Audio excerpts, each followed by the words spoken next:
నీ భోగిచ్చను ఏం చేసుకోవాలా?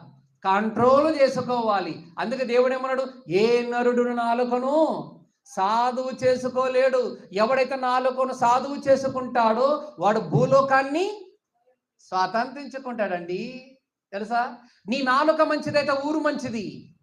నీ నాలుక మంచిదైతే పక్కింటివాడు మంచోడే. నీ నాలుక మంచిదంటే పొరుగింటోడు కూడా నీ మంచివాడే. నీ నాలుక సరైనది కాదనుకో, అందరు నీకు బద్ధ శత్రువులే. అర్థమవుతుందా? నాలుకను సాధువు చేసుకో.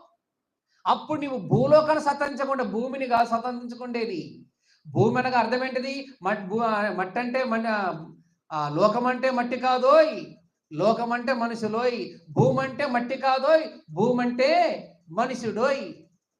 అర్థమవుతుందా? అంటే స్వతంత్రం ఎవరంటే స్వతంత్రించుకునేది మనం మనుషులను మనము స్వతంత్రించుకుంటాము. దేని బట్టి? నాలుకను బట్టి. అంటే నీ నాలుక